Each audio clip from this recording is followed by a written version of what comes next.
तुम्हालाही हील व्हायचं आहे, पण सुरुवात कुठून करावी कळत नाही. तुम्ही पॉझिटिव्ह राहण्याचा प्रयत्न करता, मूव्ह ऑन होण्याचा प्रयत्न करता, स्वतःला मजबूत दाखवण्याचा प्रयत्न करता, पण आतून अजूनही तुटलेलेच आहात. तर हा व्हिडिओ तुमच्यासाठी आहे.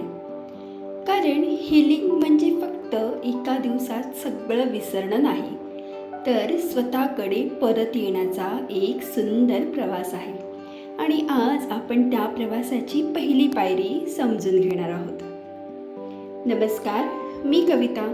काउन्सिलिंग कॉर्नर विथ कवितामध्ये तुमचं मनपूर्वक स्वागत. हल्ली आपण हीलिंग हा शब्द खूप ऐकतो. सोशल मीडियावर प्रत्येकजण सांगत असतो, हील व्हा, मूव्ह ऑन करा, पॉझिटिव्ह राहा.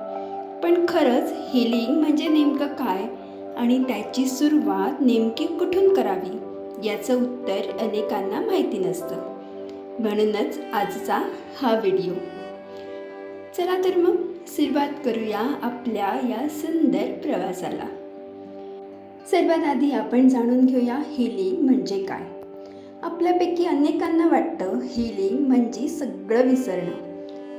हीलिंग म्हणजे स्वतःला बदलण्याचा प्रयत्न नाही, तर स्वतःला स्वीकारण्याचा सुंदर प्रवास आहे. हीलिंग म्हणजे वेदना नाहीशा करणं नाही, तर त्या वेदनेबरोबर जगायला शिकणं आहे. जखम भरते, पण आठवणी कायम असतात. हीलिंग म्हणजे त्या आठवणींनी स्वतःला पुन्हा त्रास होऊ न देणं. आता आपण जाणून घेणार आहोत हीलिंग सुरू का होत नाही. अनेक लोक म्हणतात मी खूप प्रयत्न करतो, पण पुढे जाऊच शकत नाही. कारण आपण दुःख दाबतो, भावना लपवतो, सगळ्यांसमोर स्ट्रॉंग असल्यासारखं दाखवतो, पण मनाला रडायला वेळच देत नाही. आपण जे स्वीकारत नाही ना, ते आपल्याला पुन्हा पुन्हा त्रास देत राहतं. म्हणून स्वतःसोबत मनाला सुद्धा थोडा वेळ द्या, तरच हीलिंगची सुरुवात होईल. आता आपण जाणून घेऊया हीलिंग जर्नीचे पहिले 5 स्टेप्स. स्टेप नंबर 1, स्वीकार करा. स्वतःला सांगा, हो मला दुखतंय. खरं तर ही कमजोरी नाही, ही हीलिंगची सुरुवात आहे. स्टेप नंबर 2, भावना व्यक्त करा. रडा, लिहा, बोला.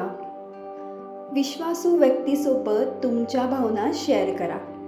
भावना आत बंद केल्या की त्या एन्झायटी, मायग्रेन बनून बाहेर येतात. स्टेप नंबर 3, स्वतःला दोष देणं थांबवा.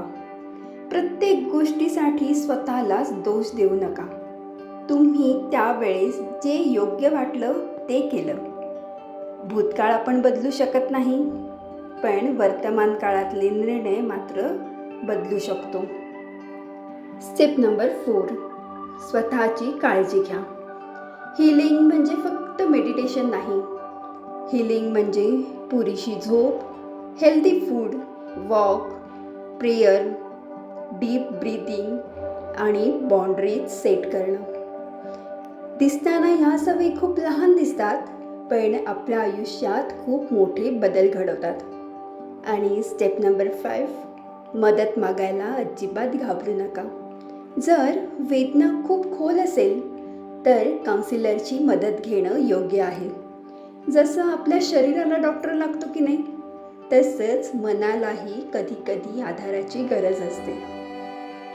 एक दिवस तुम्हाला खूप छान वाटेल, दुसऱ्या दिवशी पुन्हा जुन्या आठवणी ताज्या होतील. याचा अर्थ असा नाही की तुम्ही मागे गेला आहात. हीलिंगमध्ये अप अँड डाऊन्स होत असतात आणि ते पूर्णपणे नॉर्मल आहे. यासाठी स्वतःचा राग करू नका. स्वतःवर प्रेम करा, स्वतःची काळजी घ्या. आज स्वतःला एक प्रश्न नक्की विचारा. मी अजूनही माझ्या भूतकाळाशीच लढतोय की माझ्या भविष्याकडे वाटचाल सुरू केली आहे. हीलिंग म्हणजे जखम नाहीशी होणं नाही. हीलिंग म्हणजे त्या जखमेने तुमच्यावर नियंत्रण हळूहळू कमी करणं.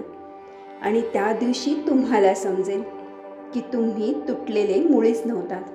तुम्ही फक्त स्वतःला पुन्हा शोधत होतात. स्वतःवर विश्वास ठेवा.